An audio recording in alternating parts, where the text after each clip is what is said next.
So, and last but not least, we are going on a little vacation all together, a virtual vacation to China. And let me introduce our virtual tour guide here, Felix Hamer from Electric Felix. Felix, you say about yourself that charging and especially fast charging fascinates you. And you recently went on a trip to China and you're going to take us along and started looking for EV chargers. Now, looking at the numbers of EV registrations, I'm assuming you found chargers at every corner. Yes, you can say that. It was absolutely mind-blowing. Yeah, the numbers, I've been looking at the numbers for a while, but to just walk around there and to see it in practice and also see the huge differences from the market as we know it in Europe is, yeah, very eye-opening. So I'm happy to report. Okay, well, take us on that trip through China and show us those chargers that you found and maybe explain a little bit how charging in China works. Yes, I will. Thank you. So first, a tiny note for people that might see me for the first time. I tried an electric motorbike nearly a decade ago that created my fascination of fast charging. And yeah, it made me believe that anything is possible when we have these fast chargers around because they can actually just take you anywhere apart from other infrastructure that might be nice overnight, but that's just very different from fast charging infrastructure. So I went on 2 trips to China this year, and this is a photo from the very first trip. And I wasn't even off the plane yet, and I already saw the first chargers here in Guangzhou Airport. Later that night, I found the first site around the corner from my hotel. And yeah, as you can see, even though there was this big charging hub, there was also a swapping station and there was a lot of activity. It was very late at night on a weekday.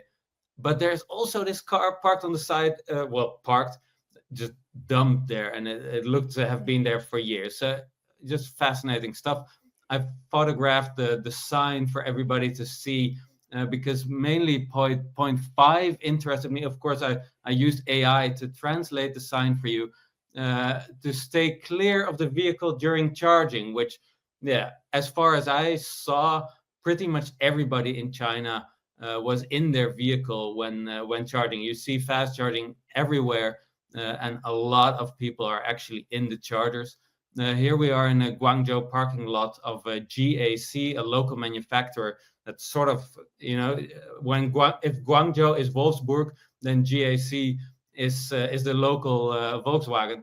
And as you can see, they have chargers there in the parking lot that are way faster than we have in Europe, actually, at 640 kilowatts and 800 amps rating. After Guangzhou, I took the train by myself to Shenzhen because I've been following some people online that shared stories from Shenzhen. So I felt like I had to visit, and just walking around the city, there's chargers everywhere. And it was funny that one of the first vehicles that I actively saw charging in China this year was a plug-in hybrid that is fast charging. And I'll get back to that later. And as you can see, even though there's a plug-in hybrid charging here, these chargers are already ready for way more than just simple plug-in hybrids. There's also a lot of competition because right next door there's a 600 kilowatt chargers offered by Zeekr. And then here is a photo. The other chargers are actually in the back of this one. So these chargers were there first. By now they are sort of old, and as you can see, there's even some chargers iced. So I saw a lot of Audi chargers actually around China, but hardly anywhere I saw actual people using the Audi chargers. I don't know what was up with that. This is another local example from Shenzhen, which is a very new charging site because I took some photos there as well that showed that the chargers were built just months before I visited, and these were also rated at nearly 500 kilowatts. Later, I checked a Xiaomi store in downtown Shenzhen to find that the pricing of these nearly 500 kilowatt chargers is about 15 cents when you convert to euros. Yeah, pricing is something we'll get back to later. Walking around the city, as soon as you head into any shopping mall and then the next parking lot, you will just find plugs everywhere. But the thing is that there's so many plugs that actually most of them aren't even used. And most cars are definitely also not EVs yet. So you can see that in city traffic, it feels like a 50-50. But when you look at parked cars, then you notice that the ICE vehicles are actually used less visibly. And I wanted to share this one as well because I found a lot of Type 2 charging, which is almost all tethered, it seems. So the cable is actually on the charger. And yeah, just looking at this sign, when you think that charging should be simple, like, does this look simple? So that also really surprised me a lot. I also wanted to show that most charging hubs are actually not for big EVs, but for small ones. So this is actually just a tiny street in Shenzhen where you can charge your scooter, and that actually happens at scale. So the biggest charging hubs you will find around most Chinese cities are actually for scooters, because on both sides here, all of the scooters can actually plug in to charge. Then this is my second trip to China. We're now in April, and I flew to Hong Kong for the first time in my life, where I saw this introduction of this new Xpeng vehicle, and they talked a lot about their own chargers and their own battery material, and you can see that they offer 480 kilowatt charging, and they're also very proud of the fact that they already offer more than 10,000 of their own plugs. I'll get back to that as well, because you can really notice that in China, CPOs are actually a lot of the times OEMs.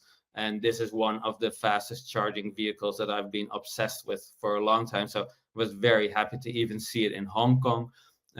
Going back to Shenzhen by train, which is 14 minutes by high-speed train, you can see that even the scooters get covered hubs. So it really shows you how much care goes into the charging. And again, I was taken by friends of mine to a charging hub that also has the latest swapping station by NIO, where you can see that they already offer 5C charging on the side, and then all the other plugs are less fast.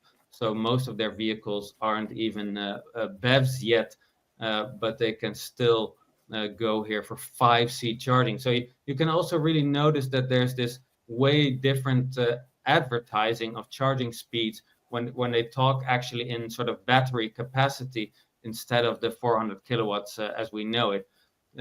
I found one of the oldest swapping stations where I talked with the owner of this NIO vehicle, who told me that he swapped his BMW for a NIO last year because he was absolutely uninterested in charging.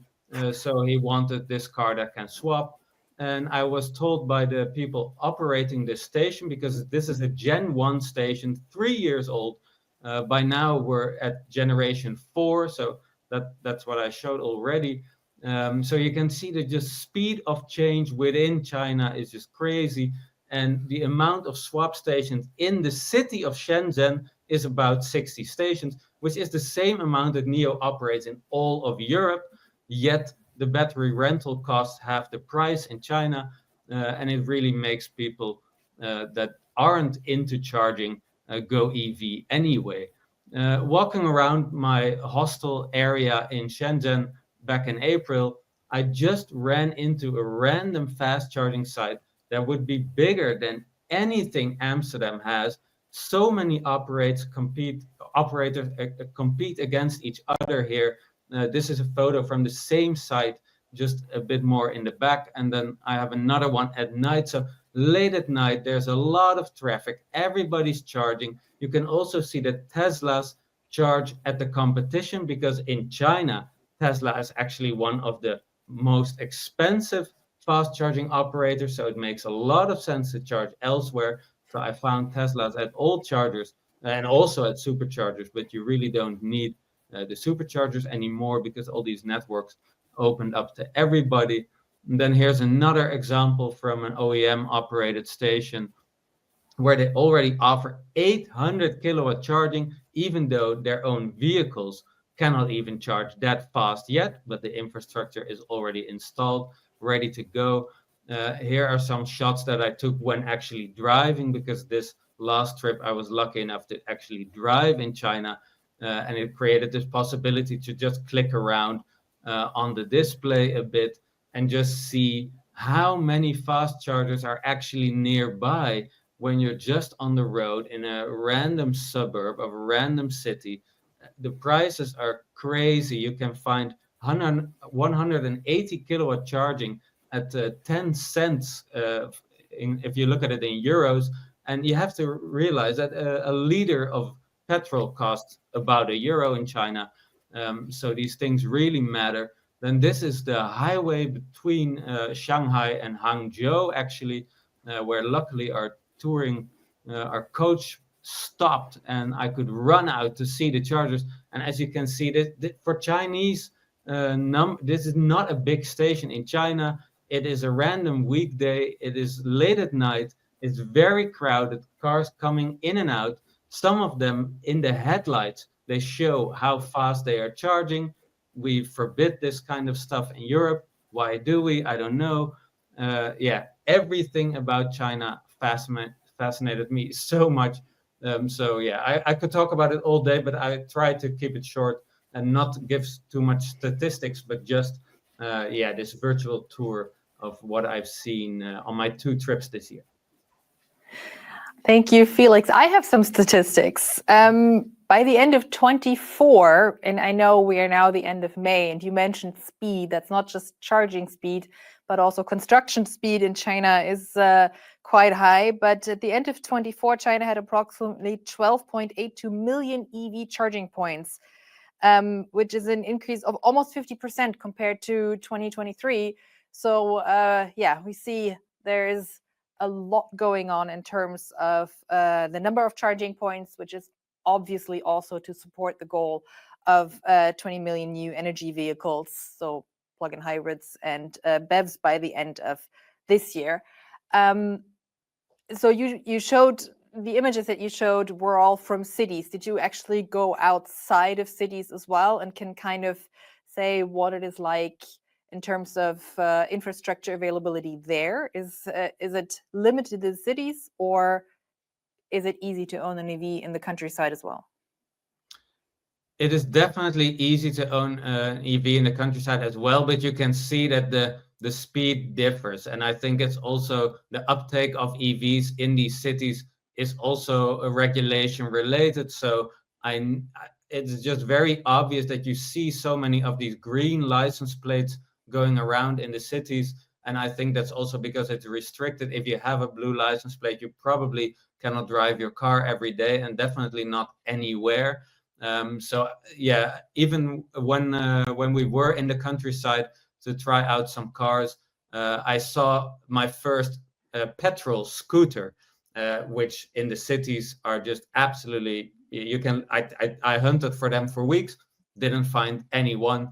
But when you go into the countryside, you will see more petrol vehicles. And you also, from the train, looking out, if you're far from cities, you can see that on the roads, there are less electric vehicles. But the thing is that when you look on the map, I tried the interface to plan a virtual road trip for 2,000 kilometers from here. It's super fast, and it shows you that the chargers are everywhere. But you could also notice that not every charger that it offered on the automated planning was that fast. So if you go into the countryside, you will easily find older chargers, stuff like this. And as a fast charging expert driving in China, what was maybe what baffled you the most about charging in China, good or bad? I mean, you mentioned the number of chargers available, but what was the experience at the charger really like? Well, the thing is that you really notice that the speed of doing things in China also has this consequence of yeah, I walked around these parking lots with chargers everywhere, but I'm not entirely sure if all the people using them knew which one would be the fastest or even the cheapest. I'm also not sure that they care so much, because it looks like pretty much all the fast charging, except for Tesla, is pretty cheap. So maybe you just plug in and go. But yeah, the guidance in Europe, I always scream for. I want more signs.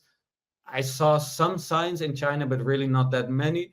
So I guess that people rely on their digital navigation means completely. Yeah, but it was very clear that, yeah, it is also, yeah, I would call it quite chaotic, as the city traffic itself is just, it is jam packed all day, every day. And what about trends? Are they the same in China as they're here? I mean, I'm talking vehicle to grid or grid stability, supporting measures. Is that something that is important over there as well? Or you say it's just so many chargers, quite frankly, it's difficult to regulate? Yeah, it feels entirely different from here, because well, at least in Europe, there are some places where it's sort of easy to install a charger. But I think in China, in most places, it looks like it's very easy to install a lot of chargers. And they're also just keeping upgrading all these and I saw so many stations where the hardware was just so brand new, or maybe not all of it, but part of it. So you really notice that even locally, the speed of change, and also that there's not one China speed, but that when you are walking around in a city like Shenzhen, the dump trucks are already full electric. And then when you go to Shanghai, I even found scooters with 3 wheels that were petrol. So none two-wheel scooters with petrol, but actually in Shanghai, I found 3-wheelers that were still petrol. So yeah, there's huge differences traveling around the country. But maybe taking a step back and looking at it as a whole and not the individual places, what is the one thing you would say China is definitely doing right? Well, I think that the combination of regulation, where it's very obvious that in all these highly populated cities, a green license plate is the norm, and the combination of offering ubiquitous charging, yeah, I think that is sort of the golden. And I feel like that is also this huge difference from Europe, where all these OEMs, they're actually making sure that everybody will go electric, because they offer their own affordable, super fast chargers everywhere. And this is something that, yeah, is, as a European, is just, for years I've been feeling like, why don't these OEMs take charging more seriously? And it's, yeah, on the one hand, I'm very happy to see how this goes in China, but on the other hand, it really makes me question, like, are we serious over here? Okay, well, that's a good way to lead over into the discussion round. Can Europe learn from China?